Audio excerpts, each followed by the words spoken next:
welcome back to my channel.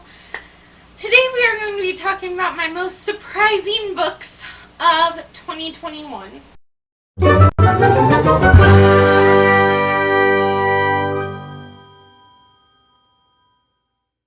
I'm going to go from like my least surprising of my most surprising.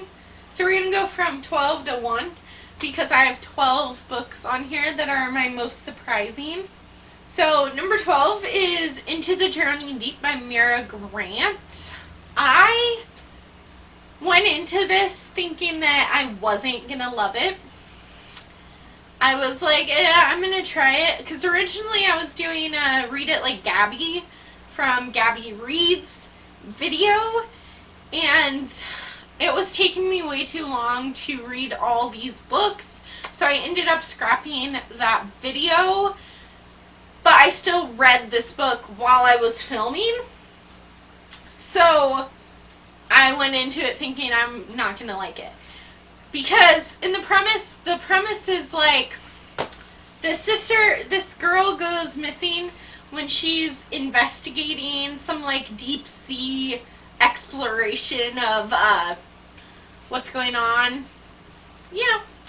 and her sister, 10 years later, her sister wants to know what happened to her sister, so she goes on a deep sea adventure like this to film and interview people, and it's this crazy adventure. And they learn that there's like killer mermaids in the area that her sister went missing, so they think the killer mermaids killed her sister 10 years ago.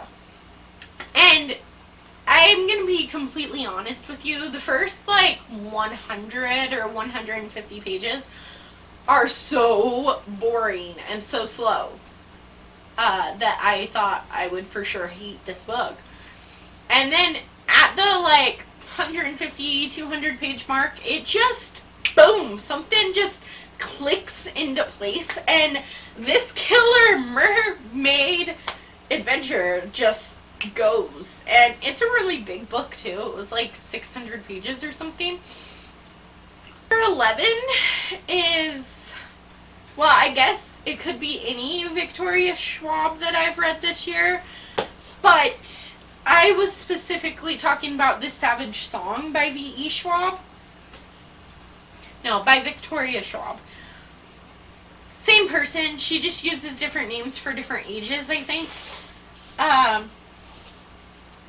But This Savage Song has music as a weapon against these monsters that are taking over the world, kind of. And, I don't like anything to do with monsters at all, but in this book it works really well because it's not focused only on the monster, it's focused on the relationships, and it's also, I really like the message because, yes, one of the characters that you follow might be a monster, but you learn other things about this character that maybe, yeah, monster, big bad monster, but this character is fighting every day to not be a big bad monster. This character wants to be one of the good ones, but this character was born into this monster, and it was no choice of their own.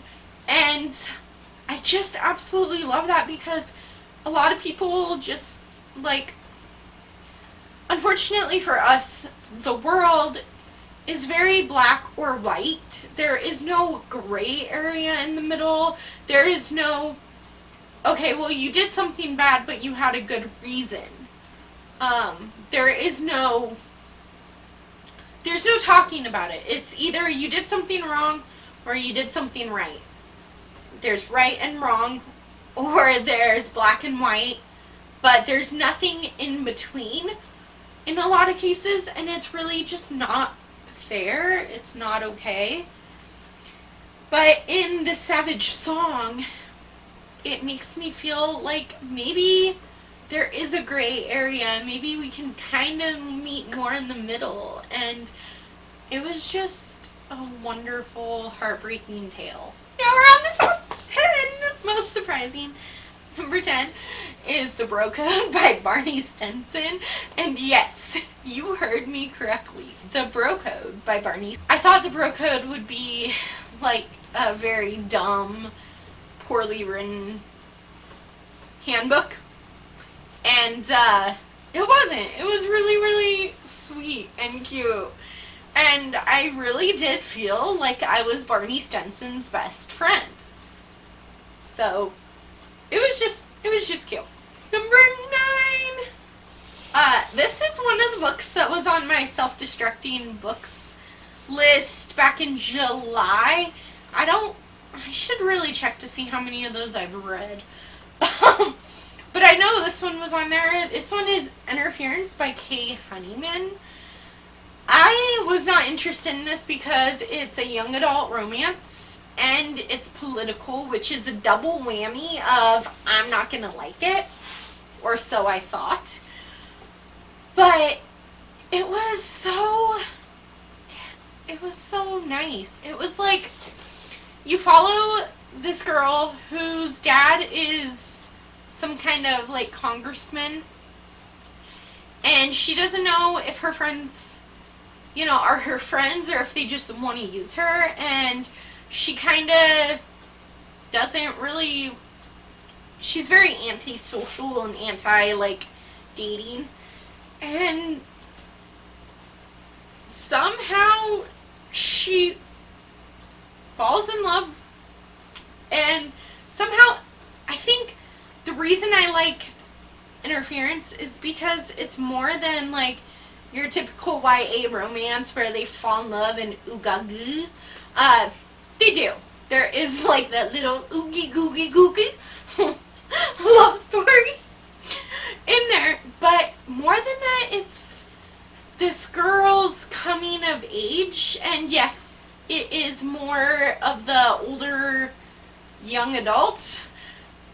But it's written so beautifully and so well that it's she's growing up and she's finding herself regardless of what her parents want, and regardless of anything, she's becoming who she really wants to be and needs to be. Number 8 is a whole series, or I guess I can't say a whole series because I've only read the first 4 and there are 7.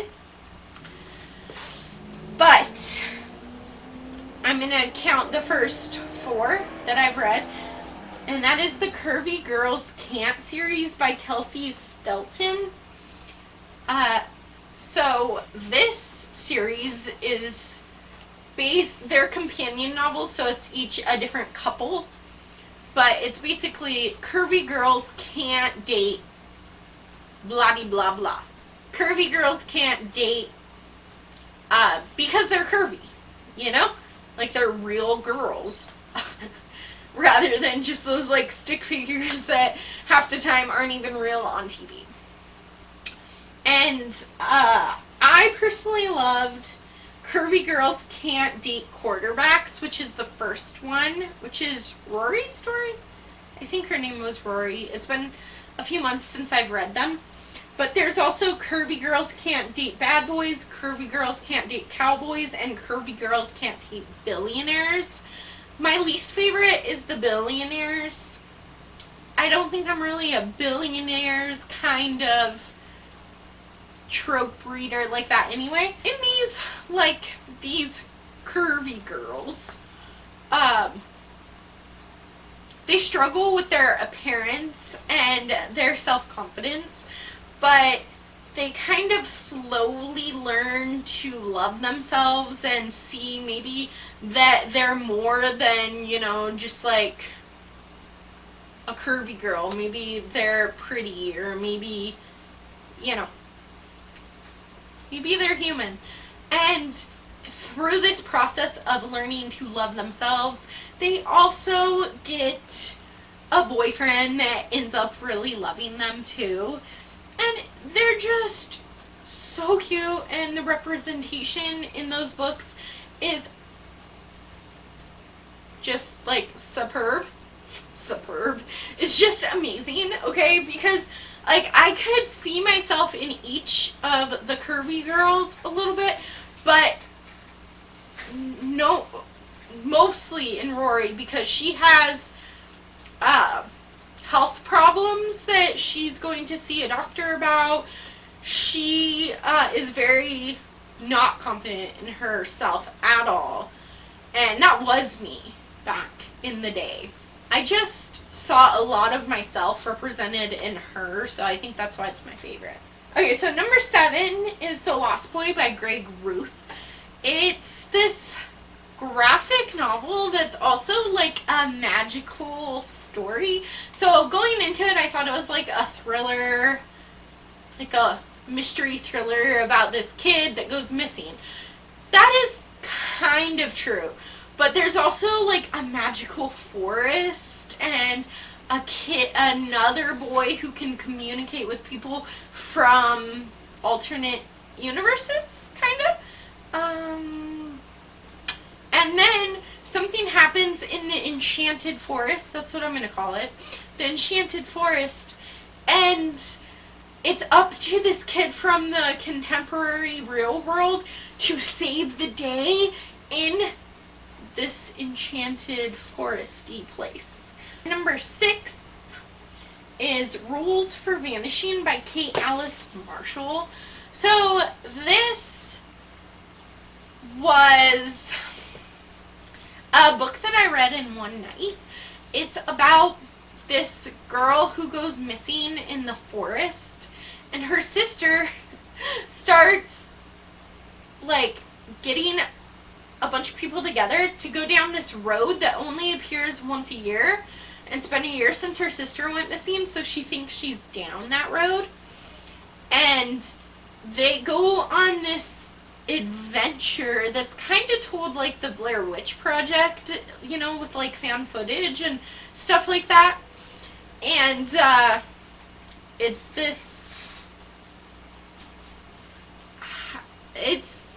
this creepy, scary, ominous vibes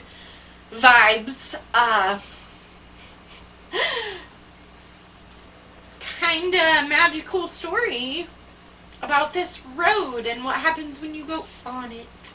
And I can't really tell you anything else because spoilers. Alright, number 5, we actually talked about yesterday as the most disappointing, kinda, you'll see.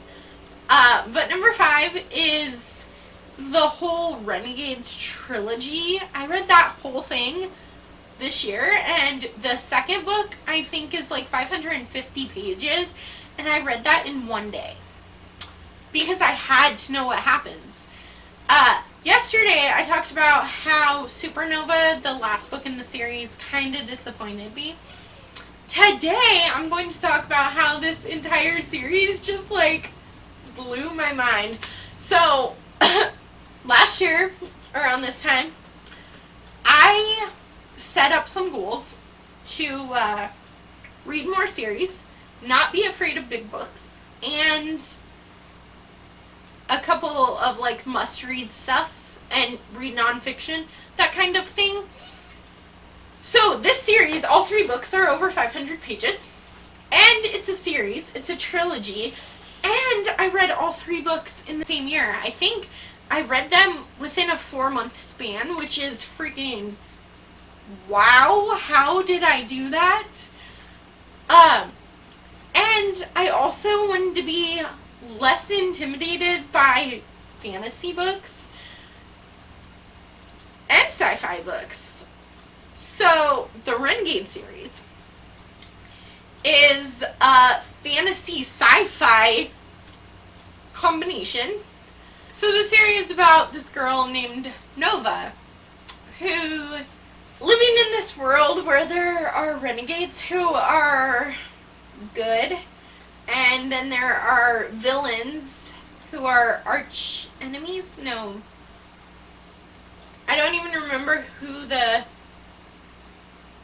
bad bad ones are, but there's the villains and the good guys. And Nova is part of one of them. And she is trying to invade the other one with a secret identity. And then you get her as Nova, and then you get her as her alter ego, and you get this adventure. Oh my gosh, a lot of my most surprising books are adventures. But you get this adventure with a little bit of romance. You know, I could have gone without the romance, to be honest. But it's like this high-stakes adventure, and her reasoning behind everything that she does actually pulls at my heartstrings. And it kind of goes back to the black and white, how everything's just black and white for most things in this world, unfortunately, right now. Like with this Savage Song, the Renegade series kind of shows me that maybe it's not just either or. Maybe there can be other options, other things.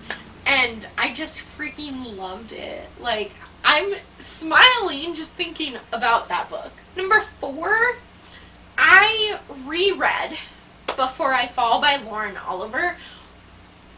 So I tried to read Lauren Oliver. I tried to read Before I Fall a couple of times, and I DNF'd it both times, but I actually made it through this year. And you know what? I really enjoyed it. I think I gave it 4 stars. I do think that the movie is a very good adaptation of that book. So, you know, you could do either or both if you want. But I think that the movie is just as good as the book. But it surprised me that I actually finished it and that I actually really enjoyed it. It broke my heart, though. I cried like a little baby. Number 3 is Royals by Rachel Hawkins, which is kind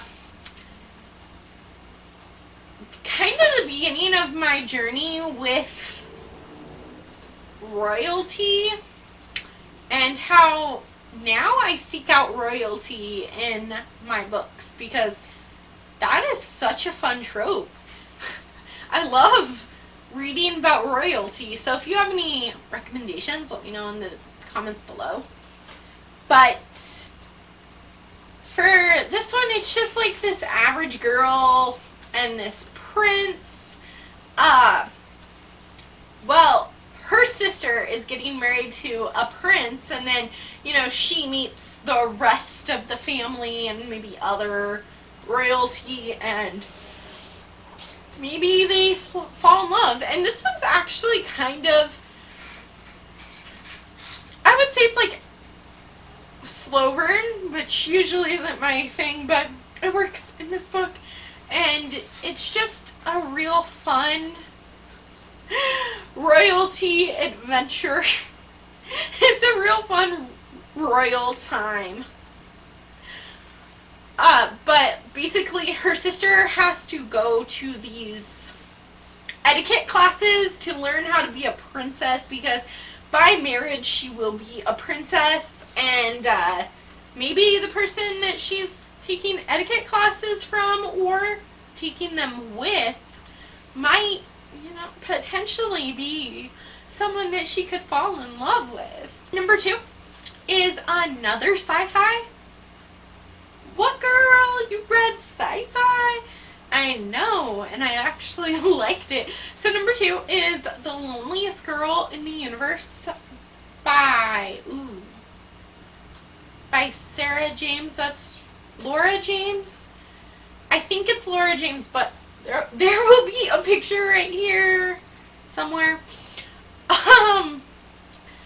But The Loneliest Girl in the Universe was such a nice surprise.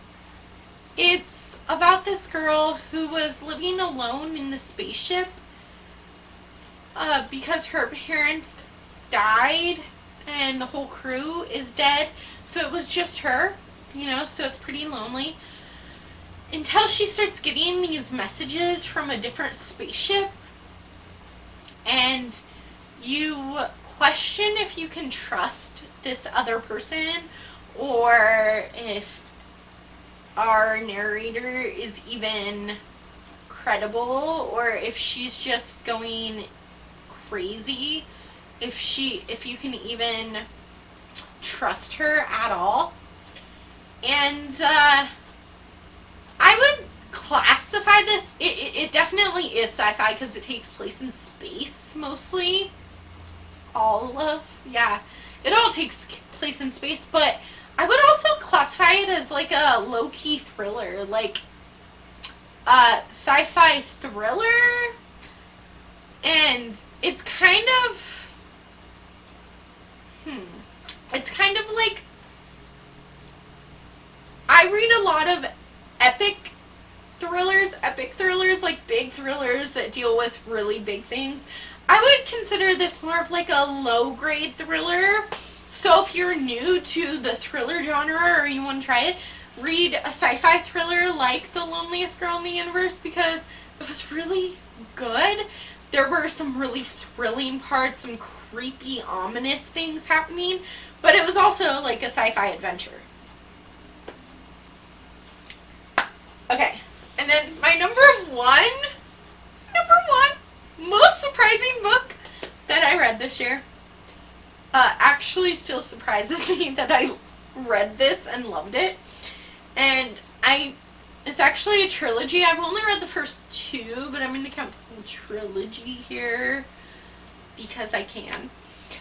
So I'm picking A Love Song for Liars by Piper Lawson.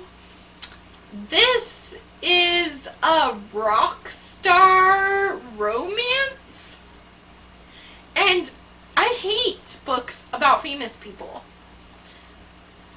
but this is a musician, and his it's like an enemies to lovers, and it is just so sweet, and I don't even know what to say about it, because you already know it's like a musician. So this girl's family takes in this guy because something happened to his family, so he was pretty much homeless. They take him in and let him move into the pool house under, some rules, and the girl, he's a musician, and the girl, like, totally hates him. So it's like a hate to love, which, my favorite. And she's just like, your stupid music, and rolling her eyes and stuff. And then somehow it's like so sweet and slow and tender, and they fall in love. And I don't think that's a spoiler, because if you read romance, then you're expecting them to fall in love. Oh my gosh, that is all my most surprising books of 2021. I hope you enjoyed this video. Don't forget to give it a big thumbs up and subscribe to my channel. And subscribe to my channel. I will see you tomorrow with all my DNFs.